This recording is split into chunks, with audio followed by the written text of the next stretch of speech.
evidently this is happening, this transformation, this work of grace. If your experience, your grace, and mine, which is similar, I've seen incredible blessing over the period of COVID, very tangibly.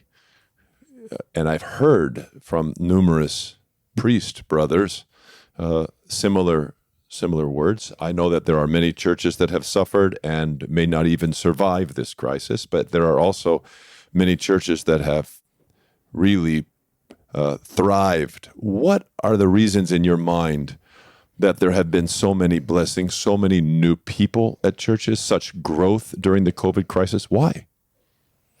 Faithfulness. People are drawn to the fruits of faithfulness. And there's a very obvious correlation to anyone who wants to look at it between parishes that have declined during this period and those that have grown. And almost universally, I won't say absolutely because there's exceptions to every rule, but almost universally, the parishes that have declined are those that have succumbed to fear and have succumbed to worldliness, rather than those that have been faithful to the church and her traditions, even when that puts the intellect and the mind at odds with the fears of the world. So the churches that have said, we're going to stop venerating icons because we're afraid of touching things. We're going to stop having confession because we're afraid of being close to people, even in places where the governments have not required such things. They have found, and it shouldn't surprise anyone, their populations shrinking because people sense I'm being deprived of something I should not be deprived of.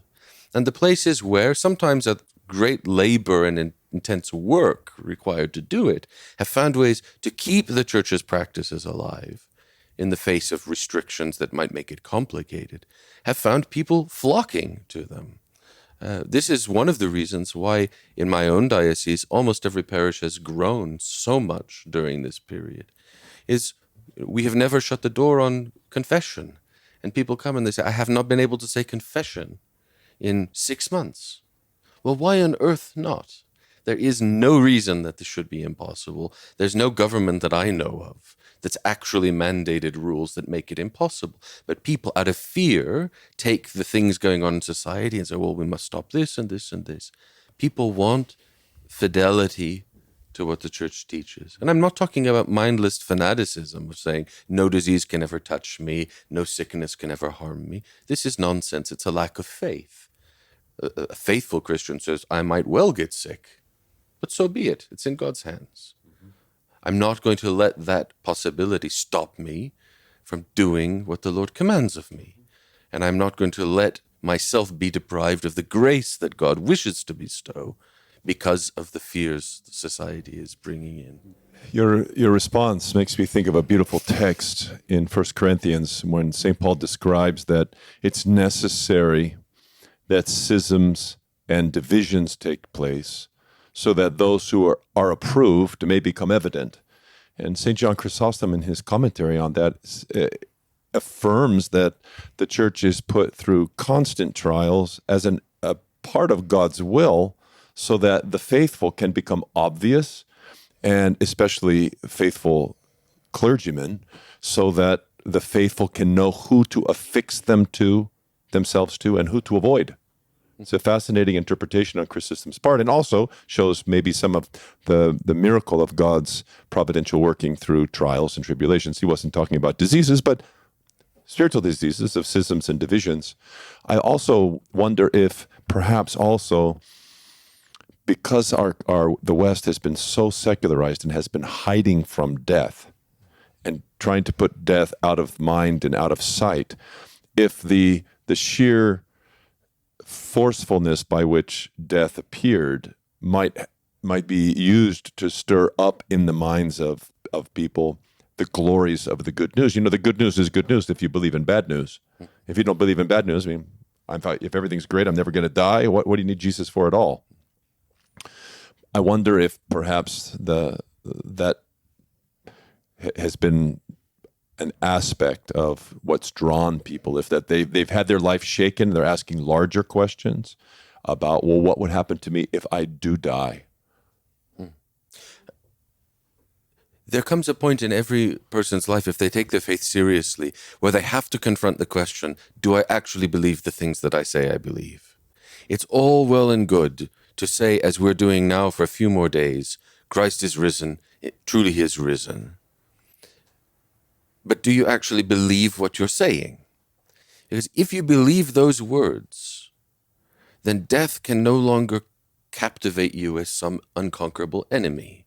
If you actually believe that Christ has risen from the dead and conquered death, that has to radically change the way you look at everything, including your own death and sickness.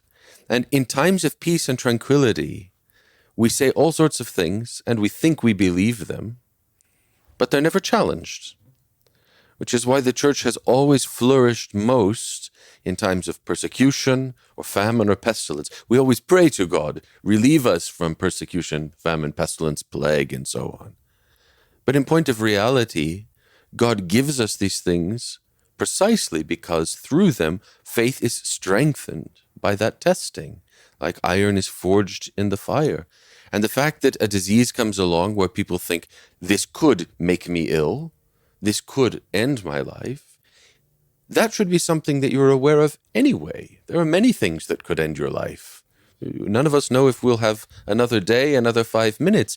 And yet it takes a global pandemic for people to start saying, I wonder what will happen when I die. And to start questioning, in a positive sense, perhaps I should take more seriously the faith that I claim to believe in. So this is precisely why the church is strengthened when these moments are embraced properly. I said to one of my parishes that I was visiting, I said, look, a year and a half ago, I had to beg you to come on time to the liturgy. I had to plead with you to be here before the gospel was read. Russian Orthodox Christians are notorious for thinking the liturgy begins about halfway into the liturgy. Not just Russian Orthodox. Yes. And I said, but look now, because of what's happened and the difficulties, the fact that we've had to limit numbers in certain places, therefore that means if you want to be inside, you have to be here at the beginning. Now, when I arrive at the beginning of the liturgy, the church is full to capacity. Look how much more seriously you're taking your faith because of the struggles you've been through. Our wonderful Metropolitan Hilarion, the first hierarch of our church abroad, he issued an epistle last year during one of these lockdowns and said very beautifully, I thought, perhaps we had taken for granted what we had been given before, the fact that the church was always open, always here. If we wanted to come and pray, the doors would be open. Perhaps God knew exactly what he was doing when he said, I will make it hard for you for a while. I will close the doors so that you learn to love what you ought to love.